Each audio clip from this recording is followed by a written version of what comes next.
Good morning बच्चों। चलो एक नए सेशन के साथ में हम लेकर आ गए नर्सिंग के कुछ इंपॉर्टेंट क्वेश्चन। चलिए स्टार्ट करते हैं सेशन का पहला question. Which is of the following is the least common complication of measles. Which of the following is the least word मतलब क्या होता है? सबसे कम। ध्यान रखिएगा, मोस्ट कॉमन अगर वर्ड आता है, मोस्ट कॉमन अगर वर्ड आता है तो वो किस में होगा आपका? ठीक है, मोस्ट कॉमन ये लीस्ट है आपका। ठीक, लीस्ट मतलब क्या होता है आपका? सबसे कम। ठीक है, ध्यान रखिएगा, सबसे कम कॉम्प्लिकेशन जो मीजल्स डिसीज में देखने को मिलता है तो किसका मिलता है आपका? SSP, जिसको हम बोलते हैं। क्या बोलते हैं? इसका ऑप्शन होगा करेक्ट, ऑप्शन डी। समझ में आया? वहीं पे हम बात करें मीजल डिसीज तो सभी को मालूम है। मीजल डिसीज क्या होती है? पैरामिक्सो वायरस से आपका रिस्पायरेटरी सिस्टम में अफेक्ट करने वाला डिसीज होता है, जो कि सबसे पहले स्नीजिंग कफिंग की प्रॉब्लम होती है, कॉप्लिक स्पॉट देखने को मिलते हैं। ठीक है, और ओटाइटिस मीडिया, डायरिया, न्यूमोनिया, मैं इसके बारे में थोड़ा सा बताऊंगी आपको। जो मिडिल ईयर में होने वाला इन्फेक्शन होता है वो क्या होता है आपका? ओटाइटिस मीडिया होता है। ठीक है, डायरिया की बात करें तो डायरिया आपको सभी को मालूम है, वाटरी स्टूल पास होना क्या कहलाता है? डायरिया कहलाता है। न्यूमोनिया क्या होती है? लंग्स में होने वाली जो डिसीज होती है, इन्फ्लेमेशन ऑफ द लंग्स जिसको हम बोलते हैं। न्यूमोकोकल बैक्टीरियाई की वजह से क्या होता है आपका? न्यूमोनिया डिसीज होता है। और ओटाइटिस मीडिया कहाँ पे इन्फेक्शन होता है? मिडिल ईयर में, क्योंकि ईयर के 3 पार्ट होते हैं आपके। सबसे पहले तो आउटर ईयर, मिडिल ईयर और इनर ईयर। तो मिडिल ईयर में होने वाले इन्फेक्शन को हम बोलते हैं ओटाइटिस मीडिया। ठीक है, ईयर में इन्फेक्शन या इन्फ्लामेशन आ जाना क्या कहलाता है? ओटाइटिस मीडिया कहलाता है। अब यहाँ पे आप सोचते होंगे कि SSPE क्या है, तो इसका फुल फॉर्म क्या है? तो SSPE का फुल फॉर्म होता है सब एक्यूट स्क्लेरोटिक पेन इंसेफेलाइटिस। सब एक्यूट, इसका फुल फॉर्म है, ध्यान रखिएगा, सब एक्यूट एस्क्लेरिंग। ठीक है, एस्क्लेरा जो होता है आपका एस्क्लेरिंग कहाँ पे होगा? पेन इंसिफेलाइटिस वर्ड से ही आप लोग समझ गए होंगे, रिलेटेड टू ब्रेन। ठीक है, इंसिफेलाइटिस मतलब रिलेटेड टू ब्रेन में होने वाला जो इन्फ्लामेशन है या इन्फेक्शन है वो क्या कहलाता है आपका? इंसिफेलाइटिस कहलाता है। तो SSP मतलब आपका मोस्ट कॉमन प्रॉब्लम तो देखने को नहीं मिलती, लेकिन इसमें क्या होता है कि जो कम मोस्ट कॉमन प्रॉब्लम अगर पूछता, अगर इसमें मान लीजिए इसी वर्ड में आपका मोस्ट दे देता, लिस्ट की जगह में मोस्ट देता, तो इसका करेक्ट ऑप्शन ए हो जाता, ओटाइटिस मीडिया। लेकिन यहाँ पे बोल दिया है लिस्ट मतलब कम। ठीक है, लिस्ट यानी कम जो देखने को प्रॉब्लम मिलती है वो क्या देखने को मिलती है? SSP की। उसके बाद यहाँ पे जो डायरिया दिया है, तो डायरिया क्या होता है? मोस्ट कॉमन आपका मीजल्स में वो आपका सीवियर ये जो कॉम्प्लिकेशन होता है, जिसमें हमने आपको बताया, तो मोस्ट कॉमन कॉम्प्लिकेशन क्या होता है आपका? ओटाइटिस मीडिया होता है। समझ में आया? ठीक है, तो पोस्ट मीजल के बाद में मतलब जब मीजल्स किसी को हो जाता है और मान लीजिए कि मीजल्स का इंक्यूबेशन पीरियड 14 डेज का होता है। 14 डेज के बाद जैसे कि मतलब कोई पेशेंट अगर मीजल्स से कोई एक्सपोज होता है, समझ में आया? एक्सपोज होने के बाद उसका जो एंडिंग पीरियड होता है सीवियर कंडीशन कहलाता है। उसके दौरान जो कॉम्प्लिकेशन होता है वो क्या कहलाता है आपका? डायरिया, और फिर इसके बाद निमोनिया। तो निमोनिया और डायरिया के सिम्टम क्या होते हैं आपके? मोस्ट कॉमन सिम्टम किसके होते हैं? पोस्ट मीजल स्टेज में होते हैं। कौन से स्टेज में होंगे? पोस्ट मीजल स्टेज में, इसको हम बोलेंगे।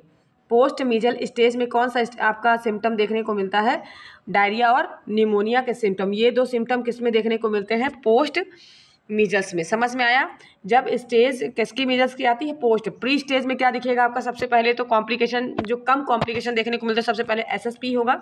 लेकिन सबसे ज़्यादा कॉम्प्लिकेशन कहाँ देखने को मिलता है? ओटाइटिस मीडिया में। समझ में आया? सॉरी, ईयर में। ओटाइटिस मीडिया भी किसका इन्फेक्शन होता है? ईयर का होता है, तो ध्यान रखिएगा।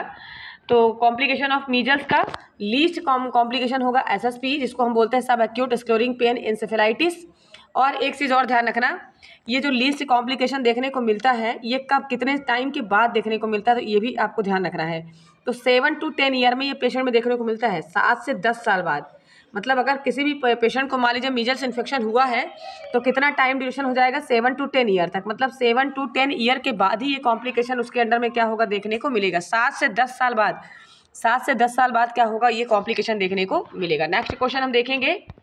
देखिए इसका करेक्ट ऑप्शन क्या है? ऑप्शन डी है, SSP। ठीक है, अब इसके बाद क्वेश्चन दिया है herd immunity is over percentage is considered necessary prevent epidemic spread diphtheria. देखिए इसमें क्या पूछा गया? Herd immunity is over percentage considered necessary epidemic spread of diphtheria. Diphtheria का एपिडेमिक और एंडेमिक के बारे में मैंने आपको बताया था। एपिडेमिक मतलब होता है आउट ब्रेक ऑफ डिसीज। जब डिसीज क्या होती है? आउट ब्रेक होती है। जब डिसीज मतलब बोलना चाहिए कि एक एरिया से दूसरे एरिया में फैलती, वो होता है आउटब्रेक। और कांस्टेंट एरिया में अगर डिसीज फैलती, कांस्टेंट मतलब पर्टिकुलर केवल एक एरिया में, कांस्टेंट एरिया में होता है, तो वो कहलाता है आपका इंडेमिक। क्या कहलाएगा? इंडेमिक। आपको टर्म मैंने आपको इसके पहले बताया था, आउटब्रेक जो डिसीज होती है वो होती है आपकी एपिडेमिक, और कांस्टेंट एरिया में अगर कोई डिसीज फैलती है वो क्या कहलाता है आपका इंडेमिक कहलाता है। तो यहाँ पे पूछा गया है कि हार्ड इम्यूनिटी का जो परसेंटेज देखा गया है prevent epidemic spread of diphtheria, diphtheria का जो बोलना चाहिए कि जो एपिडेमिक रेट है उसको प्रिवेंट करने में, अगर हम किसी भी मतलब वहाँ उस एरिया में, उस कम्युनिटीज़ एरिया में जहाँ पर डिप्थीरिया फैली हुई है वहाँ पे अगर हम वैक्सीनेशन देते हैं, वैक्सीन लगाते हैं इसका डिप्थीरिया का, तो कितने परसेंटेज हम उसको प्रोटेक्ट कर सकते हैं। तो कितने परसेंटेज कर सकते हैं? 70%, क्योंकि डिप्थीरिया क्या होती है आपके सभी को मालूम है। माइकोबैक्टीरियम डिप्थीरियाई जो डिसीज होती है सबको मालूम है कि ये कैसे डिसीज होती है, कैसा इसका इंक्यूबेशन पीरियड क्या होगा आपका, ड्रॉपलेट इन्फेक्शन होते हैं। और जब ये स्नीजिंग कफिंग की प्रॉब्लम अगर होती है तो हम उसको वैक्सीन के थ्रू क्या कर सकते हैं, प्रिवेंट कर सकते हैं। क्योंकि उनके सबसे पहले तो ड्रॉपलेट इन्फेक्शन किस में प्रेजेंट होता है आपके सलाइवा में, ठीक है ऐसे। और इस तरह से जब अगर सलाइवा में होगा तो ड्रॉपलेट इन्फेक्शन के थ्रू वो डिसीज कॉज होगा। और अगर हम इसको वैक्सीन दे देंगे तो क्या होगा, ड्रॉपलेट इन्फेक्शन होने के चांसेस नहीं होंगे। तो इससे क्या होगा कि 70% चांसेस रहेंगे कि हम डिप्थीरिया को क्या कर सकते हैं। और हार्ड इम्यूनिटी तो सभी को मालूम है, हार्ड इम्यूनिटी होती है कम्युनिटी इम्यूनिटी। कम्युनिटी इम्यूनिटी मतलब क्या होता है कि जब कम्युनिटी में हम कोई भी डिसीज़ के लिए हम वैक्सीन वगैरह लगा देते हैं तो उस वैक्सीन को लगाने के बाद जो इम्यूनिटी इंक्रीज होती है सोसाइटी के अंदर, उसको हम, या कम्युनिटी के अंदर जो इम्यूनिटी इंक्रीज होती है उस डिसीज़ के लिए, या रजिस्ट्रेशन पावर ऑफ डिसीज़ जिसको हम बोलते हैं, वो डिसीज़ को प्रोटेक्ट करने के लिए वो इम्यूनिटी अगर कॉम्बिनेशन ग्रुप ऑफ मतलब जो कम्युनिटी होती है वहाँ पे अगर वो इम्यूनिटी बनती है तो वो कहलाती है आपकी हार्ड इम्यूनिटी। समझ में आया? क्योंकि जब हम सभी पर्सन को अगर हम वैक्सीन लगा देंगे तो डिसीज़ कहाँ से होगी, डिसीज़ तो प्रिवेंट हो जाएगी आपकी ना, वहीं पर डिसीज़ क्या हो जाएगी, स्टॉप हो जाएगी। समझ में आया? तो इसका जो प्रिवेंशन रेट रहेगा वो कितना परसेंटेज रहेगा आपका, 70%। समझ में आ गया होगा आप लोगों को। नेक्स्ट क्वेश्चन देखेंगे हम, treatment of choice of diphtheria carrier. Diphtheria carrier के लिए जो ट्रीटमेंट चॉइस है वो कौन सा है आपको, तो ये बताना है आपको। तो कौन सा है आपका, इरिथ्रोमाइसिन, टेट्रासाइक्लिन, पेनिसिलिन और डीपीटी। तो treatment of choice of diphtheria carrier के लिए इसका ड्रग ऑफ चॉइस आपका कौन सा, इसका करेक्ट ऑप्शन क्या होगा आपका, डिप्थीरिया होगा कि इरिथ्रोमाइसिन होगा कि टेट्रासाइक्लिन होगा कि पेनिसिलिन होगा कि डीपीटी होगा। तो इसका करेक्ट ऑप्शन क्या होगा बताइए। तो इसका करेक्ट ऑप्शन होगा ऑप्शन ए, इरिथ्रोमाइसिन। इरिथ्रोमाइसिन एक एंटीबायोटिक होती है जो डिप्थीरिया के लिए क्या होती है, ट्रीटमेंट ऑफ चॉइस। मतलब आपने देखा होगा कि देखिए कुछ कुछ ड्रग्स का एक्शन ऐसा होता है। और टेट्रासाइक्लिन तो कॉलरा के लिए यूज होती है। मैंने बताया था कि जो कीमो प्रोफिलैक्सिस बेस में, अगर हम प्री प्रोफिलैक्सिस बेस में जो हम ड्रग्स का यूज करते हैं तो वो हम किसके लिए करते हैं, कॉलरा के लिए करते हैं। समझ में आया, कॉलरा के लिए। और पेनिसिलिन एक ऐसी ड्रग है जो नॉर्मल एंटीबायोटिक होती है जो सभी में क्या होती है, यूज होती है आपकी। और डीपीटी तो एक वैक्सीन होती है। डिप्थीरिया पर्टुसिस टिटनेस क्या होता है आपका, डिप्थीरिया पर्टुसिस टिटनेस क्या है, एक प्रकार का वैक्सीन होता है। तो ट्रीटमेंट चॉइस बताया गया है इसमें। तो डिप्थीरिया का जो ट्रीटमेंट चॉइस है वो क्या है आपका, इरिथ्रोमाइसिन है। समझ में आया? तो देखिए सबसे पहले तो आपको ध्यान रखना है इसमें केस और कैरियर, मतलब कैरियर का मतलब, डिप्थीरिया कैरियर का मतलब क्या होता है ये भी जान लीजिए। तो कैरियर का मतलब होता है कि इसमें जो डिसीज का सिम्टम होता है, एक तो यहाँ पे अगर वर्ड होता केस, क्या होता, केस वर्ड होता। ये भी आपको ध्यान रखना है कि जब मरीज खुद इन्फेक्टेड होता है, ठीक है, मरीज जब खुद इन्फेक्टेड होता है और उसके बाद अगर इन्फेक्शन को कॉज करता है तो वो तो कहलाता है केस, ठीक है। और कैरियर में क्या होता है, इसमें मरीज इन्फेक्टेड तो रहता है लेकिन कोई सिम्टम शो नहीं करता है। कैरियर में सिम्टम शो नहीं करेगा, उसके बॉडी के अंदर सिम्टम प्रेजेंट रहेंगे और वो डिसीज को जाकर किसी अन्य पर्सन को क्या कर देता है, इन्फेक्शन कॉज कर देता है, ट्रांसमिट कर देता है। ठीक है, समझ में आया। और केस में क्या होता है, सिम्टम भी शो होते रहते हैं, पर्सन को क्या रहता है, इन्फेक्शन भी प्रेजेंट रहता है। पर्सन को क्या रहेगा, वो इन्फेक्टेड रहेगा, उसके बाद वो इन्फेक्शन को कॉज करेगा। लेकिन कैरियर क्या रहता है, कभी कभी क्या होता है कैरियर में कि वो पर्सन इन्फेक्टेड तो नहीं रहेगा लेकिन उसके पास में सिम्टम क्या होते हैं, शो नहीं रहते, और वो सिम्टम जाके क्या करता है किसी अन्य पर्सन को, मान लीजिए कि बैक्टीरिया वायरस, या तो फिर मान लीजिए उसकी स्किन में है, ठीक है, या हो सकता है कि उसके इंटरनल बॉडी ऑर्गन्स को अफेक्ट नहीं किया, उसकी इम्यूनिटी पावर इतना स्ट्रांग हो, लेकिन वो नेक्स्ट पर्सन को क्या कर रहा है, इन्फेक्शन कॉज कर रहा है। तो वो सिम्टम शो अगर नहीं हो रहा है आपका कैरियर में तो वो होता है कैरियर। केस में क्या होता है, सिम्टम शो करता है। इतना ध्यान रखिए, ये दोनों में मेन पॉइंट ये होता है आपका डिफरेंशिएशन का। चलिए नेक्स्ट क्वेश्चन देखेंगे तो इसका करेक्ट ऑप्शन ऑप्शन ए होता है। वही कि हमारा नेक्स्ट क्वेश्चन होगा, most common complication of mumps in children. Children में जो मम्स होता है, मम्स डिसीज जो चिल्ड्रेन में होती है, तो सबसे ज्यादा जो कॉम्प्लिकेशन देखने को मिलता है वो क्या देखने को मिलता है। तो ऑप्शन ए है निमोनिया, पैंक्रेटाइटिस, एसेप्टिक मेनिंजाइटिस या इंसेफेलाइटिस। तो most common cause mumps disease का जो बच्चों में होता है वो किसका देखने को मिलता है, तो आपको बताना है। तो निमोनिया का दिखता है कि या तो फिर पैंक्रेटाइटिस का, या एसेप्टिक मेनिंजाइटिस का, या इंसेफेलाइटिस का। तो किसका देखने को मिलता है, तो इसका करेक्ट ऑप्शन होगा आपका ऑप्शन सी, इसका क्या दिखता है आपका ऑप्शन सी। आपको ध्यान रखना है असेप्टिक मेनिंजाइटिस, मेनिंजाइटिस तो सभी को मालूम है कि क्या होता है, ठीक है। मम्स डिसीज अगर मान लीजिए कि बच्चे में हो रहा है तो मोस्ट जो कॉम्प्लिकेशन देखने को मिल रहा है, हमने आपको बताया था कि इसके पहले मेल में और फीमेल में जो इन्फेक्शन होता है, अगर मम डिसीज़ होती है तो ओरकाइटिस किस में होता है, मैंने आपको बताया था जो मेल में होता है वो ओरकाइटिस डिसीज़ होती है, किस में होता है, मेल में होता है।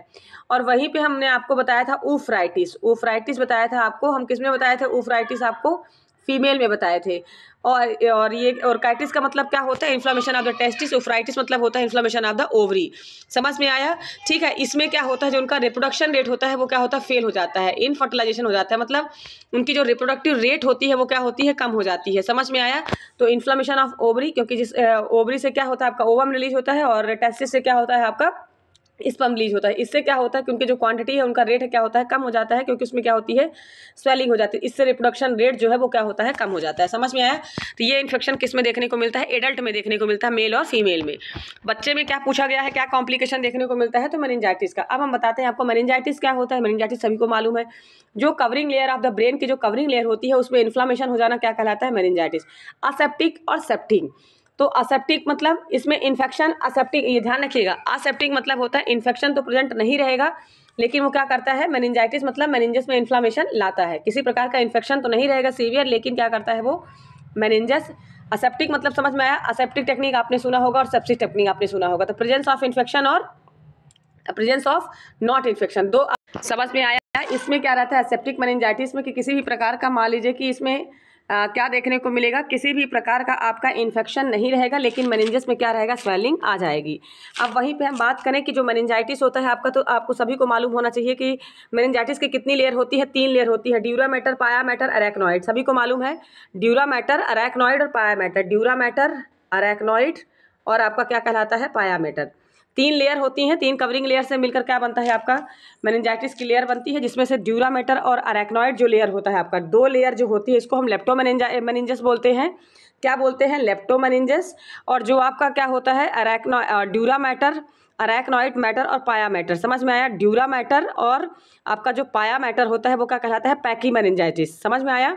ये जो तीनों, 2 तो मिलके बनाती हैं लेप्टोमेनिंजस, और जब ये तीनों मिलती हैं, जब ये तीनों मिलती हैं आपकी, तो क्या बनाती हैं आपकी, पैकी मेनिंजस। इसको हम बोलते हैं पैकी मेनिंजस। समझ में आया। इन दोनों का नाम अलग अलग है, ध्यान रखिएगा। तो ड्यूरा मैटर और आपका अरेक्नॉइड जो मैटर होता है क्या होता है, लेप्टोमेनिंजस होता है। और ड्यूरा मैटर, अरेक्नॉइड और पाया मैटर तीनों जब मिलते हैं तो क्या बनते हैं आपके, पैकी मेनिंजस बनाते हैं। समझ में आया, ठीक है। तो इस प्रकार से जो बच्चों में अगर मम्स डिसीज होती है, और ये सभी को मालूम है मम्स डिसीज किसके थ्रू फैलती है, तो मिक्सो वायरस से क्या होती है आपकी, मम्स डिसीज फैलती है। समझ में आया। किसको अफेक्ट करता है, तो पैरोटिड ग्लैंड, पैरोटिड ग्लैंड में क्या होता है, इन्फ्लामेशन आ जाता है ये। और ये डिसीज जब बच्चों में होती है तो कहाँ पे अफेक्ट करती है, जाके आपका ब्रेन में अफेक्ट करती है। ज़्यादा अफेक्ट तो नहीं करती इस प्रकार से, लेकिन इसका जो माइनर सिम्टम देखने को मिला है वो आपका असेप्टिक मेनिंजाइटिस का देखने को मिला है। समझ में आया, ठीक है। तो इसका करेक्ट ऑप्शन होगा ऑप्शन सी। इसका इंक्यूबेशन पीरियड कितना होता है, तो आपका 7 to 14 डेज। ध्यान रखिएगा, 7 to 14 डेज क्या होता है, मम्स डिसीज का इंक्यूबेशन पीरियड होता है। ठीक है, समझ में आ गया होगा आप लोगों को, ठीक है। तो कौन सा वायरस है इसका ध्यान रखिएगा। तो इसमें मम्स में आपको मालूम है पैरामिक्सो वायरस हो गया। इसका पॉजिटिव एजेंट अगर देखें तो क्या होता है, पैरामिक्सो वायरस होता है, ठीक है, पैरामिक्सो वायरस होगा। और यहीं पे हम बात करें तो ये रूबुला वायरस के ग्रुप का होता है, रूबुला, क्योंकि जो रूबेला होता है वो टोगोविडाई फैमिली का होता है, ये रूबुला वायरस फैमिली का होता है, ठीक है। मम्स इंक्यूबेशन पीरियड कितना मैंने आपको बताया, तो इसका इंक्यूबेशन पीरियड होता है कहीं कहीं पे 14 to 18 डेज लिखा रहता है, कहीं कहीं पे आपका, तो ये 16 to 18 डेज में क्या होता है आपका मम्स डिसीज फैलने का जो मतलब ड्यूरेशन होता है, इंक्यूबेशन होता है, तो 16 से 18 दिन तक फैलता है। ये समझ में आया, ठीक है। बाकी ड्रग ऑफ चॉइस की बात करें तो इसका देखिए कोई मतलब ड्रग्स नहीं है। MMR वैक्सीन आती है, स्पेसिफिक रूप से इसका कोई ऐसा ड्रग्स नहीं बताया गया इसमें आप वैक्सीन दे सकते हो और स्पेसिफिक रूप से प्रोटेक्ट होने के लिए बोल सकते हो। और सबसे पहले तो आइसोलेट हो सकता है पेशेंट्स, या तो फिर वो केवल प्रिवेंटिव मेथड यूज कर सकता है और हाइजीन को मेंटेन करके क्या कर सकता है, इसको ट्रीट कर सकता है। और एक ही स्पेसिफिक ट्रीटमेंट है इसका, वैक्सीनेशन करवाना। समझ में आया। चलिए नेक्स्ट क्वेश्चन देखेंगे हम, treatment for pertussis contact for children. मान लीजिए किसी भी पेशेंट को पर्ट्यूसिस डिसीज है और इसमें पूछा जा रहा है कि अगर वो बच्चा अगर इसके कॉन्टैक्ट में आता है, प्रोफिलैक्टिक मतलब क्या होता है, डिसीज होने से पहले, ठीक है। अगर मान लीजिए परटूसिस कॉन्टेक्ट में बच्चा आ रहा है तो उसके लिए हमको कौन सा पहले से ही उसको हमको क्या करना है, प्रोटेक्ट करना है। तो प्रोफिलैक्टिक एंटीबायोटिक फॉर 10 डेज हम यूज़ करेंगे, या प्रोफिलैक्टिक एंटीबायोटिक हम 14 डेज तक यूज़ करेंगे, या प्रोफिलैक्टिक एंटीबायोटिक फॉर 12 डेज के लिए यूज़ करेंगे, या प्रोफिलैक्टिक एंटीबायोटिक हम 11 डेज के लिए। तो कितने डेज तक हमको यूज़ करना है ताकि वो बच्चा परटूसिस के कॉन्टेक्ट में आता है तो उसका अफेक्ट बच्चे को ना हो। तो उसके लिए हम कौन सा ट्रीटमेंट करेंगे, एंटीबायोटिक कितने टाइम तक देंगे हम, 10 डेज तक देंगे। ध्यान रखिएगा कितने दिन तक देंगे, 10 डेज तक। समझ में आया। इसका करेक्ट ऑप्शन होगा ऑप्शन ए। चलिए नेक्स्ट क्वेश्चन देखेंगे। Mode of spread of polio infection, इसमें आपका दिया हुआ है mode of spread of polio infection through vector, droplet infection, faecal oral route, या थ्रू ब्लड। तो पोलियो का इन्फेक्शन तो सभी को मालूम है, मैंने बताया था आपको कि जो पोलियोमाइलाइटिस जो डिसीज होती है आपकी, जो पोलियो वायरस से होने वाली इन्फेक्शन है ये, और किसके रूट के थ्रू फैलता है, तो किसके रूट के थ्रू फैलता है, आपका फीको ओरल रूट। समझ में आया। इसका करेक्ट ऑप्शन होगा फीको ओरल। ठीक है, फीको ओरल रूट से होता है। और अगर इसका सैंपल अगर हम डिटेक्ट करते हैं तो सैंपल हम किसके थ्रू डिटेक्ट करते हैं, स्टूल टेस्ट से। स्टूल टेस्ट से हम पता लगाते हैं कि पोलियो जो डिसीज हुई है तो वो किसकी वजह से हुई है, पोलियो वायरस। तो पोलियो वायरस कहाँ पे प्रेजेंट होता है, आपका स्टूल में। समझ में आया। और वहीं पे हम बात करें इसका इंक्यूबेशन पीरियड, और देखिए ये भी आपको ध्यान रखना है कि इसमें पोलियो जो डिसीज होती है उसमें किस प्रकार का जो पैरालाइसिस होता है, तो इन्फेंटाइल पैरालाइसिस होता है केवल 1% तक। पैरालाइसिस की जो कंडीशन देखती है तो वो इन्फेंटाइल मतलब बच्चे का जब एज 1 ईयर का होता है उसको हम बोलते हैं इन्फेंटाइल। तो इन्फेंटाइल जो पैरालाइसिस होता है वो केवल 1% तक देखने को मिलता है। समझ में आया। इस इंक्यूबेशन पीरियड कितना होता है, 7 to 14 डेज। ये भी ध्यान रखिएगा, इंक्यूबेशन पीरियड कितना होता है आपका, 7 to 14 डेज। और ये जो मैंने आपको बताया कि जो स्टूल का सैंपल हम लेते हैं पोलियो वायरस के लिए, हम स्टूल का सैंपल लेते हैं, ये मैंने आपको बताया। और सबसे अच्छा जो टाइम होता है इसको स्टूल का सैंपल लेने का वो होता है 8 वीक के अंदर अंदर। कब तक ले लेना है हमको, 8 वीक तक। उसके बाद जो उसका वायरस होता है, पोलियो वायरस जो होता है वो क्या होता है आपका, डिस्ट्रॉय हो जाता है। तो 8 वीक के अंदर अंदर हमको क्या करना है, उसकी बॉडी से मतलब जो इसका ग्रोथ लेवल है वो कम हो जाता है। 8 वीक तक क्या रहता है, उसका वायरस क्या रहता है, स्टूल में प्रेजेंट रहता है, आपकी बॉडी में प्रेजेंट रहता है, तो वो स्टूल में क्या होगा, प्रेजेंट रहेगा। तो 8 वीक के अंदर अंदर तक हमको क्या करना है, उसका test, stool test, best diagnosis के लिए वो टाइम पीरियड होता है। समझ में आया। ठीक है, तो ये होता है आपका। और ये भी ध्यान रखना है आपको, जब हम स्टूल टेस्ट करते हैं तो इसमें हम किसका यूज़ करते हैं, तो रिवर्स कोल्ड चैन का यूज़ करते हैं पेशेंट्स में। स्टूल को हम जब लैब तक ले जाते हैं, जब उस स्टूल को हम लैब तक ले जाते हैं, टेस्ट के लिए ले जाते हैं, तो उसमें कौन सा हम कोल्ड चैन यूज़ करते हैं, तो रिवर्स कोल्ड चैन यूज़ करते हैं। समझ में आया। और रिवर्स कोल्ड चैन किसके लिए यूज होता है, रिवर्स कोल्ड चैन जब आपका स्टूल में प्रेजेंट वायरस क्या हो, डिस्ट्रॉय ना हो, तो उसके लिए क्या करते हैं, हम कोल्ड चैन का यूज़ करते हैं और लैब तक उसको हम सुरक्षित ले जाते हैं ताकि उसका जो टेस्ट है, वो जो रिपोर्ट है वो सही आए, क्लियर आए। समझ में आया। मोड ऑफ ट्रांसमिशन इसमें पूछा गया है कि स्प्रेड का इन्फेक्शन का, तो इसका करेक्ट ऑप्शन होगा ऑप्शन सी, फीको ओरल रूट से क्या होता है, पोलियो इन्फेक्शन फैलता है। सभी को मालूम होगा फीको ओरल रूट से, वेक्टर के थ्रू नहीं फैलता। वेक्टर के थ्रू तो आपका जैसे कि मलेरिया हो गया, ठीक है, फाइलेरिया हो गई, ये सब वेक्टर के थ्रू फैलते हैं। आपका ड्रॉपलेट इन्फेक्शन तो आपका जैसे मीजल्स, मम्स, ये सब ड्रॉपलेट इन्फेक्शन हो गए। ब्लड के थ्रू क्या फैलता है, तो आपका जैसे हिपेटाइटिस हो गया, आपका HIV हो गया, ये सब किसके थ्रू फैलते हैं, आपके ब्लड के थ्रू। मतलब जैसे कि इन्फेक्टेड नीडल हो गई, या मान लीजिए कि इन्फेक्टेड ब्लड अगर किसी भी पर्सन को, STD मतलब इन्फेक्शन, ये सारे इन्फेक्शन किसके थ्रू फैलते हैं, आपके ब्लड के थ्रू फैलते हैं। तो HIV एड्स हो गया आपका, ये सब किससे फैलता है, आपका ब्लड के थ्रू। समझ में आया। तो mode of spread, transmission of spread polio infection का आपको मालूम हो गया किसके थ्रू फैलता है, आपका फीको ओरल रूट के थ्रू। नेक्स्ट क्वेश्चन हम देखेंगे, which among the malarial parasite responsible for the cerebral malaria. अब इसमें पूछा जा रहा है कि मलेरियल जो पैरासाइट है वो रिस्पॉन्सिबल, कौन सा ऐसा पैरासाइट होता है जो रिस्पॉन्सिबल होता है सेरिब्रल मलेरिया के लिए। तो मैंने आपको बताया था फीमेल एनाफ्रीज मॉस्किटो के बाइट करने से मलेरिया डिसीज फैलती है। इसमें 4 टाइप्स के होते हैं आपके, plasmodium vivax, plasmodium ovale, plasmodium falciparum, plasmodium malariae. तो सेरिब्रल मलेरिया तो सभी को मालूम है बहुत घातक है, क्योंकि ये सेरिब्रल मतलब ब्रेन में जाके ये कॉज कर रहा है। ठीक है, कहीं ना कहीं मलेरिया कहाँ अफेक्ट कर रहा है, आपका ब्रेन में जाके इन्फेक्शन को कॉज कर रहा है। तो इसमें पूछा जा रहा है, तो देखिए हम आपको थोड़ा थोड़ा इसमें बता रहे हैं कि जो सबसे ज़्यादा जो डेथ होती है, मतलब डेथ नहीं बोला चाहिए कि बीमारी, मॉर्बिडिटी रेट अगर आती है, मॉर्बिडिटी मतलब मैंने आपको बताया था सिक रेट, मॉर्बिडिटी यानी क्या बताया था आपको, सिक रेट। सबसे ज़्यादा अगर मोर्बिडिटी रेशियो अगर देखने को मिलता है किसके थ्रू फैलता है, आपका प्लाज्मोडियम वाइवेक्स के थ्रू फैलता है। वहीं पे हम बात करें जो आपका प्लाज्मोडियम फैल्सीपेरम होता है वो सेरिब्रल मलेरिया करता है। समझ में आया। फाल्सीपेरम जो इसका ऑप्शन है, इसका करेक्ट ऑप्शन है ऑप्शन सी प्लाज्मोडियम फाल्सीपेरम। क्या करता है आपका सेरिब्रल मलेरिया को जो कॉज करने वाला होता है वो क्या होता है आपका प्लाज्मोडियम फाल्सीपेरम होता है। समझ में आया। और मोर्टालिटी रेट किसकी वजह से होता है तो ये भी आपको ध्यान रखना है। तो मोर्टालिटी रेट किसकी वजह से होता है आपका, बताइए इसका मोर्टालिटी रेट भी किससे करता है आपका प्लाज्मोडियम फाल्सीपेरम से ही करता है, ये भी ध्यान रखिएगा। मोर्टालिटी रेट किसके थ्रू करता है आपका प्लाज्मोडियम, तो इसमें मोर्बिडिटी रेट वाइवेक्स में पूछा जाएगा। और मोर्टालिटी मतलब क्या होता है मृत्यु दर, ध्यान रखिएगा। मोर्टालिटी यानी मृत्यु दर, मोर्बिडिटी यानी होता है सिक रेट। समझ में आया। और इसका इंक्यूबेशन पीरियड कितना होता है तो ध्यान रखिएगा। प्लाज्मोडियम जो आपका फाल्सीपेरम होता है इसका इंक्यूबेशन पीरियड कितना होता है तो इसका होता है 7 to 14 डेज का। कितने टाइम तक रहता है ये 7 to 14 डेज का। वहीं पर हम मलेरियाई की बात करें तो मलेरियाई में क्या होता है आपका जो ये डी ऑप्शन है इसका इंक्यूबेशन बहुत ज़्यादा होता है। सबसे ज़्यादा अगर इंक्यूबेशन पीरियड होता है किसका होता है आपका 28 डेज का, या एबव भी जाता है, ध्यान रखिएगा। 28 डेज का क्या होता है इंक्यूबेशन मलेरियाई का होता है 28 डेज, या एबव भी जा सकता है लेकिन नॉर्मल रेंज बोला गया है 28 डेज। इसका इंक्यूबेशन पीरियड कितना होता है 28 डेज। समझ में आया। ठीक है। तो इसका करेक्ट ऑप्शन क्या होगा आपका ऑप्शन सी मलेरिया पैरासाइट जो कि जाके सेरिब्रल मलेरिया करता है, मतलब ब्रेन में जाके इन्फेक्शन कॉज करता है, ब्रेन में कहीं ना कहीं जाके वो इन्फेक्शन को ब्रेन को अफेक्ट कर रहा है फीवर, तो वो क्या कहलाता है आपका जो मलेरिया पैरासाइट के थ्रू फैलता है तो वो क्या होता है आपका प्लाज्मोडियम फैल्सीपेरा में। समझ में आया।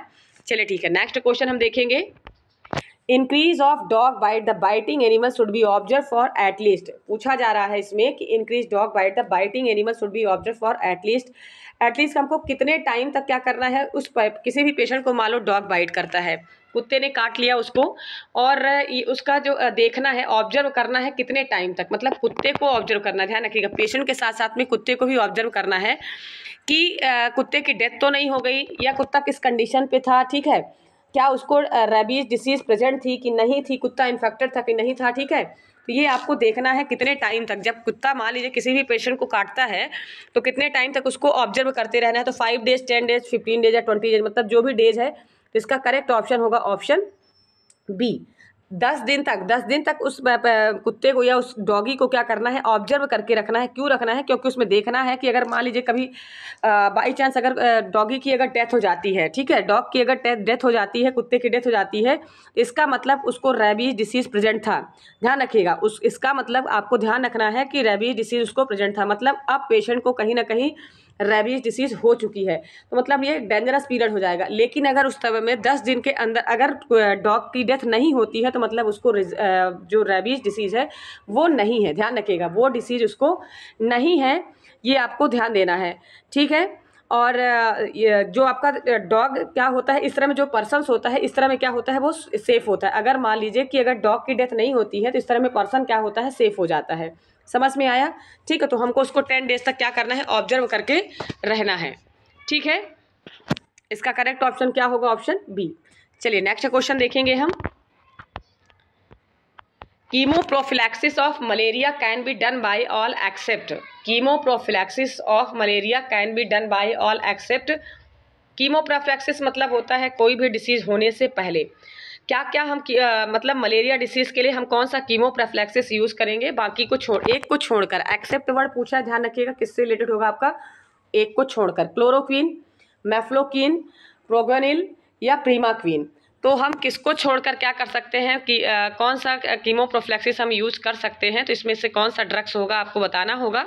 सॉरी, कौन सा ड्रग्स जो हम यूज़ नहीं कर सकते हैं, कौन सा ड्रग्स हम नहीं यूज़ कर सकते हैं, तो इसमें आपको इसका करेक्ट ऑप्शन होगा ऑप्शन डी, जो प्रीमाक्वीन होता है आपका करेक्ट ऑप्शन होगा ऑप्शन डी। प्रीमाक्वीन हम क्या करते हैं कीमोप्रोफिलैक्सिस के रूप में मलेरिया में हम यूज़ नहीं कर सकते हैं। क्लोरोक्वीन होता है उसको हम यूज़ करते हैं, मिफ्लोक्वीन का भी हम यूज़ करते हैं, और प्रोगेनिल का भी हम क्या करते हैं यूज़ करते हैं।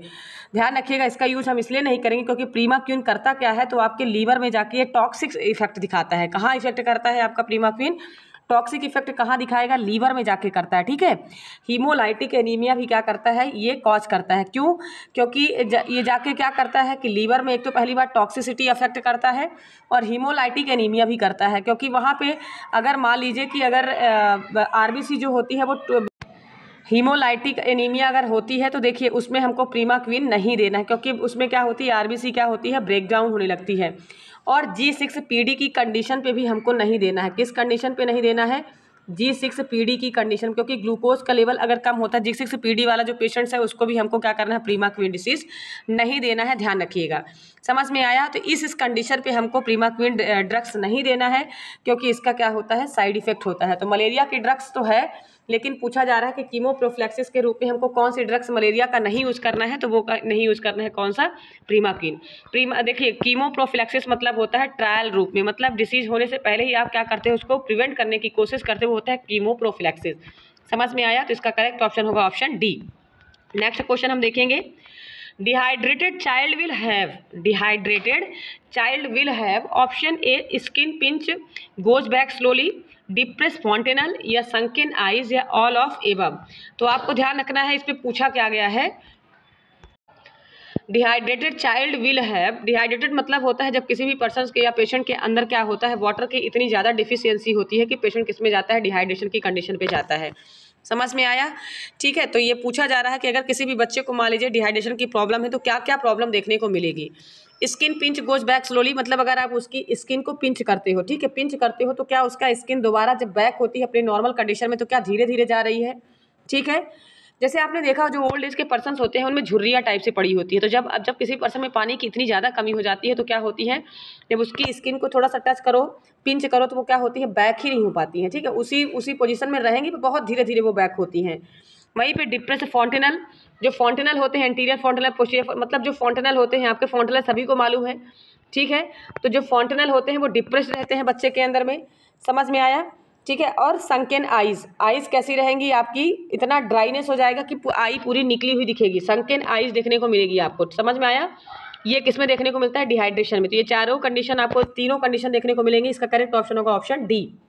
वहीं पे हम आपको बता दें, जब भी किसी पर्सन को अगर मान लीजिए डिहाइड्रेशन की प्रॉब्लम होती है तो एक तो सबसे पहले तो मोर देन 10 to 12 टाइम, अगर मोर देन 10 to 12 टाइम क्या होता है, किसी भी पर्सन को मान लीजिए कि अगर डायरिया या लूज मोशन की अगर प्रॉब्लम हो रही है, ठीक है, डिहाइड्रेशन की प्रॉब्लम अगर हो रही है तो 2-3 ऐसे रीजन होते हैं जो देखने को मिलते हैं।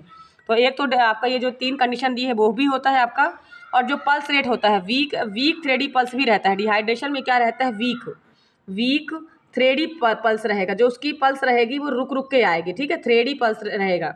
समझ में आया? उसका जो पल्स रेट है, जिस पर्सन को डिहाइड्रेशन की प्रॉब्लम होगी तो वीक थ्रेडी पल्स रहेगा उसको, हाइपोकैलीमिया उसको रहेगी, एब्डोमिनल डिस्टेंशन रहेगा, पोटेशियम का लेवल बहुत कम रहेगा, ठीक है। समझ में आया? तो ये कंडीशन देखने को, और देखिए उस पर्सन की, उस बच्चे की जो मतलब आप देखेंगे जो पैर का जो तलवा होगा, ठीक है, जो उसका पैर होता है कैसा हो जाएगा, ऐसा लगता है जैसे आपने देखा होगा कि जो वाशरमैन होते हैं, कपड़े धुलने वाले होते हैं, उनके पैर में आप देखिए जब बहुत टाइम तक क्या होते हैं, पानी के कांटेक्ट में रहते हैं, तो उनकी स्किन, आप ध्यान देना कभी कि उनकी स्किन पता नहीं कैसे रफ रफ जैसी दिखेगी, ठीक है, तो वो रफ रफ जैसी जो स्किन दिखती है, ठीक है, उसी तरह क्या होता है डिहाइड्रेटेड वाले बच्चे का भी देखने को, मतलब जिस भी पर्सन को डिहाइड्रेशन होता है तो इस तरह से आप उसके लेग्स या पैर या हाथ के तलवे में, मतलब हाथ का अगर वो देखते हैं, पाम को देखते हैं, हथेली को अगर आप देखते हैं तो इस तरह से वो कंडीशन देखने को मिलता है, ठीक है, क्योंकि वो प्रोलॉन्ग टाइम पे क्या होते हैं, पानी और डिटर्जेंट के कांटेक्ट में रहते हैं, इस तरह से उनकी स्किन इस तरह से क्या हो जाती है, चेंज हो जाती है, जो उसका नॉर्मल स्ट्रक्चर होता है वो क्या होता है, चेंज हो जाता है। समझ में आया?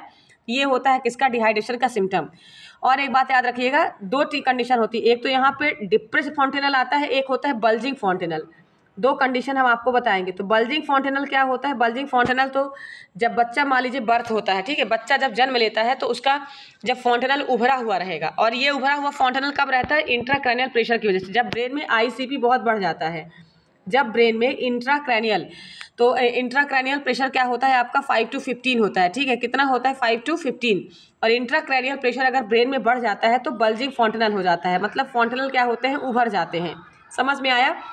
और ये भी मैं आपको बता दूं, तो ये डिप्रेस फॉन्टेनल डिहाइड्रेशन में रहेगा, अब बल्जिंग फॉन्टेनल आईसीपी में रहता है, ठीक है। इसके बाद हम डिहाइड्रेशन में आपको एक चीज़ और बता दें कि डिहाइड्रेशन में हमेशा किसी भी पेशेंट को मान लीजिए डिहाइड्रेशन है तो उसको हमको देना क्या चाहिए, तो क्या देना चाहिए उसको, ORS देना चाहिए। ORS हमको क्यों देना है, हम नॉर्मल वाटर भी तो दे सकते हैं ना, पर क्यों नहीं देना है नॉर्मल वाटर, क्योंकि स्पेसिफिक रूप से क्या होता है कि इलेक्ट्रोलाइट इम्बैलेंस, क्योंकि पानी की डिफिशियंसी को तो कंप्लीट कर देगा, लेकिन हमारी बॉडी में क्या हो चुका है, इलेक्ट्रोलाइट की डिफिशियंसी हो गई है, तो पानी के साथ साथ स्पेसिफिक जो इलेक्ट्रोलाइट्स लॉस हुए, जैसे कि ग्लूकोज हो गया आपका, सोडियम हो गया, सोडियम सिट्रेट हो गया आपका, पोटेशियम तो इनका लेवल जब क्या होता है, कम हो जाता है, तो हमको उसके लिए क्या देना होता है, ORS देना होता है। समझ में आया? तो उसको फुलफिलमेंट करने के लिए हमको ORS का सॉल्यूशन देना होता है। इसका फुल फॉर्म होता है ओरल रिहाइड्रेशन सॉल्यूशन। समझ में आया? सभी को मालूम हो गया, इसका कंटेंट भी सबको मालूम होगा, नहीं होगा तो अच्छे से इसको पढ़िए। समझ में आया? इसके बाद हम बात करेंगे नेक्स्ट क्वेश्चन, इसका करेक्ट ऑप्शन होगा ऑप्शन डी। नेक्स्ट क्वेश्चन क्या है हमारा, magnesium is use to in vaccine. Magnesium का जो यूज़ किया जाता है कौन सी मतलब वैक्सीन को क्या करने के लिए, तो एडजुवेंट स्टेबलाइजर, एडजुवेंट, प्रिजर्वेटिव या व्हीकल। तो मैंने आपको इसके पहले के सेशन में ध्यान देना, मैंने उसमें बताया था कि एडजुवेंट जो यूज़ किया जाता है, तो हमेशा किसी भी वैक्सीन की जो वैक्सीन की पैथोजेनिसिटी होती है उसको कम करने के लिए हम एडजुवेंट का यूज़ करते हैं। समझ में आया? पैथोजेनिसिटी मतलब क्या बोलेंगे हम, कि मान लीजिए कि जैसे कोई लाइव वैक्सीन हो गई, ठीक है, लाइव वैक्सीन हो गई आपका, जैसे मीजल्स हो गया, मतलब ऐसी वैक्सीन जिसमें हम क्या कर सकते हैं कि उसकी पैथोजेनिसिटी को क्या करते हैं, कम करके उस डिसीजन को मेंटेन करके उस वैक्सीन को मेंटेन करके रखते हैं, और वो फिर हम किसी भी पर्सन को लगाते हैं तो वो क्या कहलाता है, उसका एडजुवेंट कहलाता है। जैसे मैं एडजुवेंट आपको एग्जाम्पल देती हूँ, पैथोजेनिसिटी मतलब नहीं, इम्यूनोजेनिसिटी बोलना, पैथोजेनिसिटी नहीं, सॉरी, इम्यूनोजेनिसिटी होता है। एडजुवेंट मतलब होता है इम्यूनोजेनिसिटी आप बोल सकते हो, इम्यूनोजेनिसिटी, ठीक है। और इम्यूनोजेनिसिटी मतलब क्या होता है कि आपकी बॉडी की कितनी इम्यूनिटी पावर को इंक्रीज कर सकता है, उसकी इम्यूनोजेनिसिटी को बनाए रखने के लिए हम क्या करते हैं, एडजुवेंट का यूज़ करते हैं। तो जैसे फॉर एग्जांपल मैं आपको बताऊं कि डीपीटी में कौन सा एडजुवेंट यूज़ करते हैं, मैंने इसके पहले वाले सेशन बताया है कि आपको एल्यूमिनियम हाइड्रोक्साइड हो गया, एल्यूमिनियम फॉस्फेट हो गया।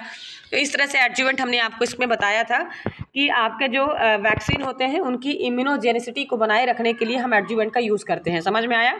वहीं पे मैग्नीशियम का यूज़ किसके लिए किया जाता है, वैक्सीन। मैग्नीशियम का यूज़ वैक्सीन में हम किसके लिए करते हैं, तो स्टेबलाइज होने के लिए। इसका करेक्ट ऑप्शन होगा ऑप्शन है स्टेबलाइजर। स्टेबलाइजर मतलब क्या होता है कि जो वैक्सीन होती है वो स्टेबल रहे, खराब ना होने पाए, जब तक हम उसको हम कम्युनिटी या विजिट में जब हम जाते हैं वैक्सीन लगाने के लिए जाते हैं, मतलब मान लीजिए कि मीजल्स का वैक्सीन हो गया, तो मीजल्स का वैक्सीन हम कितने घंटे तक यूज़ कर सकते हैं, तो 2 to 4 आवर्स तक।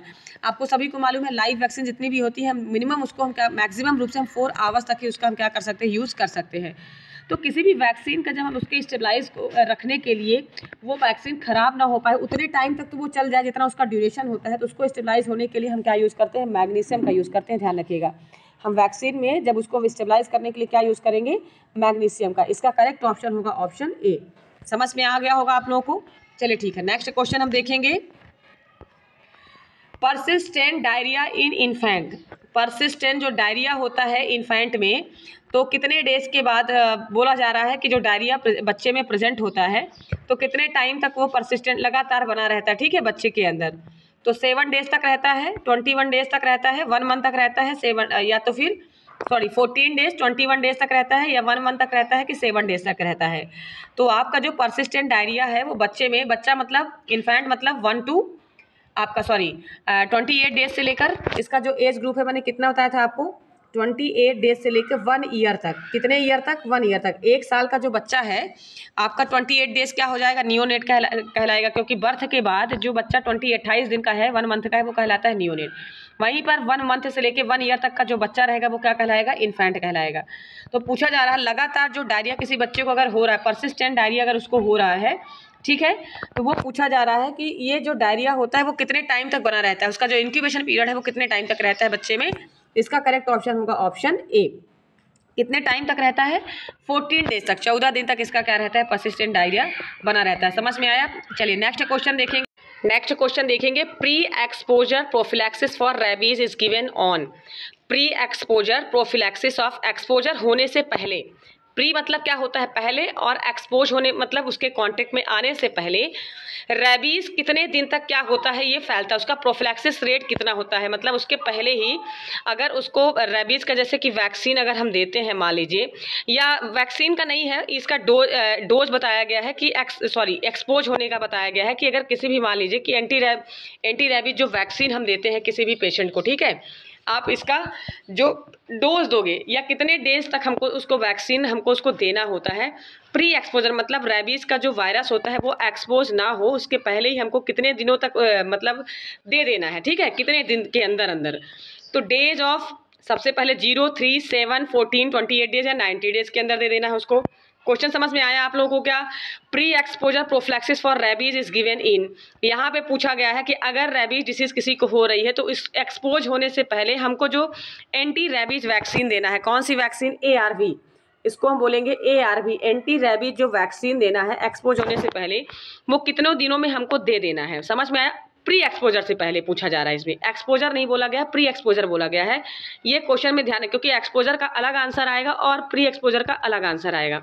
तो प्री एक्सपोज होने से पहले हमको कब कब दे देना है? 03, 7, 14, 28 डेज, या फिर डेज 03 या डेज 07, 28 डेज। तो आपको हम बता दें इसका करेक्ट ऑप्शन होगा ऑप्शन डी। हमको कौन एक्सपोज होने से पहले ही कितने टाइम पे हमको वैक्सीन दे देना है? तो 0 डेज या तो उसी दिन हमको दे देना है, या तो फिर 7 डेज या 28 डेज। 28 डेज अगर नहीं है 21 डेज भी रहता है। मोस्ट ऑफ द इसका सही आंसर तो 21 होता है, लेकिन अगर यहाँ पे नहीं दिया है तो इसका ऑप्शन आपका 28 डेज भी सही माना जाएगा। तो प्री एक्सपोजर डेज आपका 0, 7, 28 डेज होगा। लेकिन अगर जो इसका आपका फर्स्ट ऑप्शन जो दिया है, आपका जो फर्स्ट ऑप्शन दिया है, इसमें अगर क्वेश्चन में एक्सपोज दे देता, प्री को हटा देता, एक्सपोज बस देता, तो इसका करेक्ट ऑप्शन ऑप्शन ए हो जाता। ध्यान रखिएगा कौन सा होगा आपका? 0, 3, 7, 14, 28, 90 डेज। तो इतने दिन में क्या होता है आपका? एक्सपोज होता है। समझ में आया? एक्सपोज में हम इसको देते हैं। समझ में आया? इस वैक्सीन को एक्सपोज अगर हो जाता है, कोई भी पर्सन मान लीजिए एक्सपोज हो जाता है, उसको रेबीज डिसीज होती है, उसके कॉन्टेक्ट में आता है, तो उसको हमको कितने दिनों में वैक्सीन दे देना चाहिए? Day 2, 0, 3, 7, 14, 28, 90 days. समझ में आया?